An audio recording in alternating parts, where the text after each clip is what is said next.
Bom, então nesse vídeo eu quero falar sobre o Alexandre Matos sobre o Fernando Seabra e o seguinte: o Alexandre Matos tem sim que ser cobrado pelos reforços que ele trouxe e não trouxe nessa atual janela.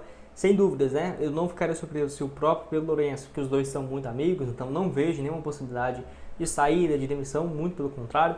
E eu acredito que sim, ele tenha pensado alguns reforços nessa janela agora, que foi de julho e outra para a janela. Sim, certamente isso acontece. Mas o Cruzeiro tem algumas lacunas gigantes no seu atual elenco, algumas contratações bem questionáveis, com preços muito caros, tanto que o Cruzeiro trouxe e não trouxe e que está especulando. Então isso sim é para ser cogitado. É claro, o Cruzeiro está com uma condição financeira boa, eu não vou entrar aqui no mérito de, meu Deus, está gastando muito e tudo mais. Se o próprio dono do Cruzeiro, que vai colocar quase R$ 1 bilhão no Cruzeiro, não está preocupado com isso, eu, dono do canal do Cruzeiro Music, não vou ficar, meu Deus, está gastando demais e tudo mais. Isso aqui eu preocupo comigo. Agora, se o Cruzeiro realmente acha que isso aqui é um mercado, beleza. A grande questão que eu vou analisar aqui agora e aí todo mundo faz sentido, né?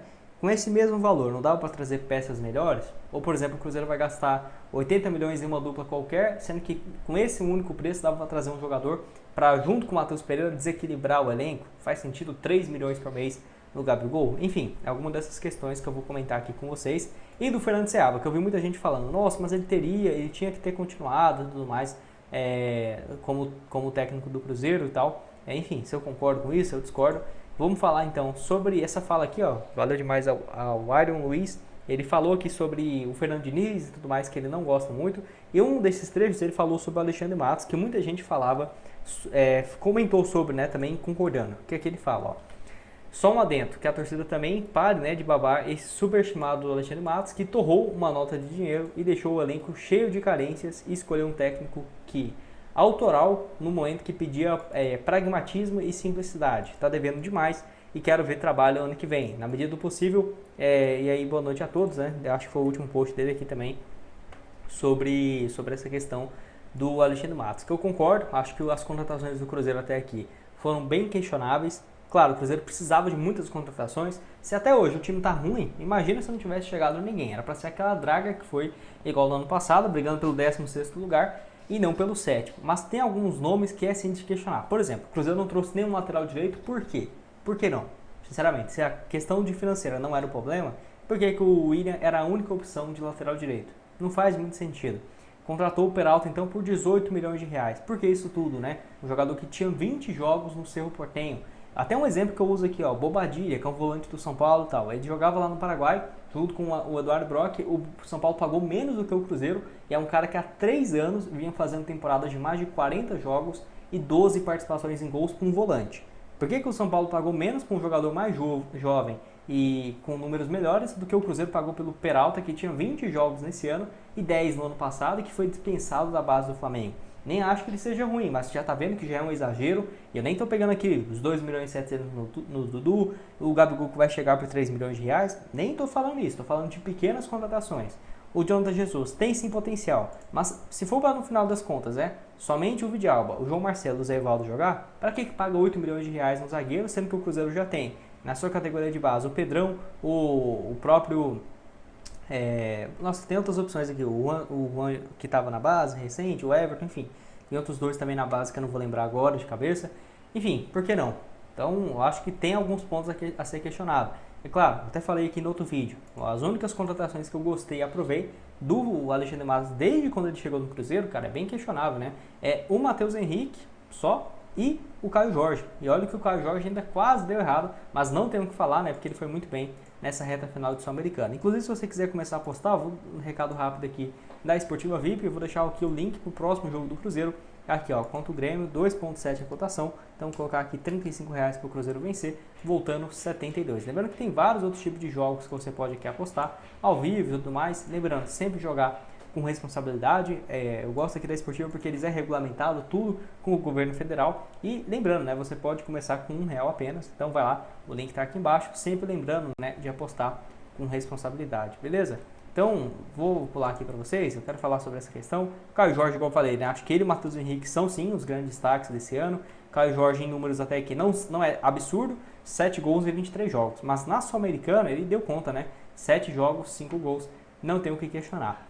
A base do Cruzeiro, sem dúvidas, até por já ter um ano maior, né, com o Pedro Martins e tal, era de se esperar que a base do time, sim, seria formada por uma parte da gestão do Ronaldo. Mas a questão que fica o Lautaro Dias que chegou fica no banco, o Wallace desempenho terrível. Outros reforços aqui, por exemplo, Lautaro Dias, o Wallace, beleza, desempenho bem abaixo do que era de se esperar. O Peralta nem entra em campo. Como que você explica isso? Gastou alguns milhões. Jonathan Jesus chegou então para ter 2 jogos de espaço até aqui, faz algum sentido? E aí a grande questão que fica a falta de contratações. Chegaram-se muitos reforços? Chegaram. Mas realmente 40 milhões no Wallace, 45 milhões no Matheus Henrique, mais 40 no Caio Jorge, isso tudo, sinceramente, sendo que o Cruzeiro pagou 35 no Matheus Pereira, nem acho que foram reforços ruins. Vocês podem voltar aqui o vídeo, eu falo, o Wallace, o Matheus Henrique, o Caio Jorge, todo mundo, foram bons reforços. Mas o Cruzeiro não trouxe nenhum lateral direito, o Cruzeiro, por exemplo, não trouxe nenhum ponta direita, mas o Gabriel Veron, tá? Mas o Gabriel Veron ficou machucado, quem que o Cruzeiro colocava na ponta direita? Sendo que de origem ele é ponta esquerda, vai lá pegar o auge dele no Palmeiras, na base, aquele gol contra o Atlético Mineiro na semifinal da Libertadores, ponta esquerda. E aí joga o Matheus Pereira para a direita, o Cruzeiro tem que improvisar o Matheus Henrique, que eu preferiria muito mais uma dupla de volantes com Lucas Romero e Matheus Henrique, e o Matheus Pereira jogando de meia, o Cruzeiro tendo um ponta direita de verdade. Então assim, acho que ficou muito desfalcado esse time do Cruzeiro, não foi por isso que perdeu a Libertadores, ou a Sul-Americana, ou deixou de ganhar o Brasileirão, que vem de uma fase muito boa, não é isso, tem muitas outras questões, mas pro ano que vem isso aqui tem que ser corrigido. Eu, igual falei, eu espero que o Cruzeiro tenha visto isso como 2 janelas, né? A primeira que foi em julho e a segunda de janeiro, porque se ainda continuar com essas falhas, e isso aqui não é de se surpreender, né? O Cruzeiro vai gastar a rodo, né? Algumas contratações que vai ser questionáveis o preço, mas entregando um resultado, chegando um novo Arrascaeta, um John Ares da vida, um Gabigol, um grande zagueiro, um ótimo lateral esquerdo, um Arthur do Zenit, beleza.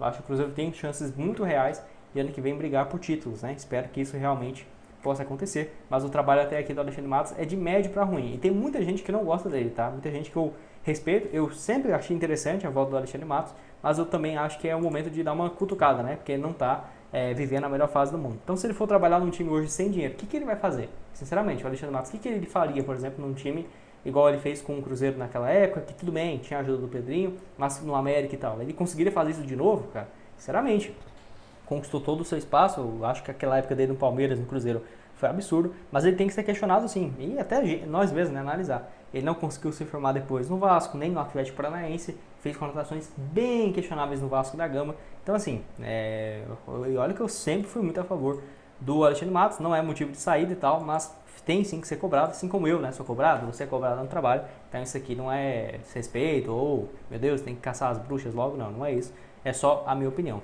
E o Seabra, né, eu vi muita gente falando, meu Deus, não tinha que ter demitido e tal. Eu concordo aqui nessa frase do Iron Luiz aqui, ó, que ele fala o seguinte, ó, escolheu um técnico autoral no momento que pedia, né, pragmatismo e simplicidade. Eu concordo, em partes, porque é o seguinte, o Cruzeiro, eu pelo menos penso assim, ele trouxe o Fernando Diniz pensando no seguinte, trabalho para a reta final de temporada e chegar em 2025 com tudo. Por isso que eu falei, se o Fernando Diniz for demitido, já falei isso no vídeo de ontem, tô gravando esse vídeo logo depois do jogo, tá, gente? Então vocês vão estar assistindo aí no domingo. Se o Fernando Diniz cair, é até um problema de coerência e de comunicação do Alexandre Matos e do Pedro Lourenço, que eles falaram que ele iria ser mantido independente do resultado. Mas eu acho que é o seguinte, se o Cruzeiro quisesse ainda manter no G4 do Brasileirão, igual estava, né, antes daquela queda absurda do Seabra, do próprio Seabra, e a chegada do Diniz, então contrata um técnico que seria para tampar buraco daqui para o final do ano. Seria isso, né? É o melhor momento para isso, Gustavo? Não sei. Mas eu acho que eles contrataram o Fernando Diniz pensando nesse projeto mais a longo prazo. Se demitir agora, seria uma falha, né, de comunicação, pelo menos na minha opinião. Ah, Gustavo, mas você acha que o Fernando Seabra teria que ser mantido no Cruzeiro? Olha, eu já estava criticando, tem vários vídeos meus falando sobre isso. A questão é, ele passou do Boca Juniors. Cara, mas as partidas dele eram tão ruim, mas tão ruim, que não tinha como, né, você defender ou que você pensar em algo nesse sentido. Pelo lado da Sul-Americana, talvez. Você pode ver que até quando teve a saída do Seabra, alguns jogadores líderes do elenco não gostou muito disso. Como foi no caso, por exemplo, do Matheus Pereira. É um ponto sim a ser questionado. Mas, gente, esses resultados aqui foram muito ruins, né, do Cruzeiro, perdendo para o time reserva do São Paulo. Uma partida contra o Boca Juniors que o Cruzeiro tinha tudo para fazer 3, 4, 5 a 0 ali e acabou levando esse jogo para os pênaltis. E aí venceu muito bem o Libertad. Talvez o momento não tenha sido melhor, né, porque foi logo depois de um empate contra o Cuiabá e uma vitória contra o Libertad. Então, talvez, naquele momento, eu até falei no vídeo, né? Eu não demitiria agora, teria demitido naquelas 2 sequências lá que o Cruzeiro ficou brincando contra o Internacional. O Internacional já disparou na frente do Cruzeiro e tal. Aí perde em Porto Alegre uma partida que o Cruzeiro nem entrou em campo. E no Mineirão a mesma coisa, né? Cruzeiro Internacional, sempre aquela draga, né? Deve ter uns 8 anos já, que é sempre um jogo horrível. Então, o Fernando Seabra era para ter sido demitido naquela época. Talvez, e até eu falei isso aqui no vídeo, naquela época, nesse jogo aqui, ó, contra o Cuiabá, era um time reserva mesmo, né? O Cruzeiro poderia ter entrado com uma força melhor, mas nem era o melhor momento, tipo, nem seria o momento que eu mandaria, porque eu já teria mandado embora antes, né? Então, se já deixou chegar até ali, que ele seguir até o final da temporada e pro ano que vem contratava o Fernando Diniz. É claro, se o Fernando Diniz fica pro ano que vem e dá certo, todo mundo vai pensar, e eu concordo também, né? Pô, trouxe ele ainda no ano passado, ou seja, ele auxiliou na chegada de alguns reforços e ainda na chegada de janeiro, né, das janelas de transferências, montou esse time. Ao invés de já começar no Campeonato Mineiro, não. Ele já pegou a reta final do Brasileirão e da Sul-Americana para trabalhar. Pode ser que tenha um cenário perfeito, mas eu entendo os dois lados. Só que eu não manteria o Seabra, gente. Não tinha como um técnico com 15 jogos e 1, 2 vitórias, nem lembro exato aqui, ser mantido no cargo do Cruzeiro. Aqui não seria caridade, piedade, algo desse sentido. Mas naquele momento, talvez, e a campanha dele na Sul-Americana não era ruim, né? Muito pelo contrário. Pode deixar a sua opinião aqui embaixo. Vou deixar outros vídeos onde eu falo sobre uma lista de dispensa aqui do Cruzeiro e essa questão também envolvendo o Fernando Diniz, se ele tem que cair ou não, tá aqui na tela, inclusive, né, a minha opinião. E nos vemos aqui numa próxima. Valeu!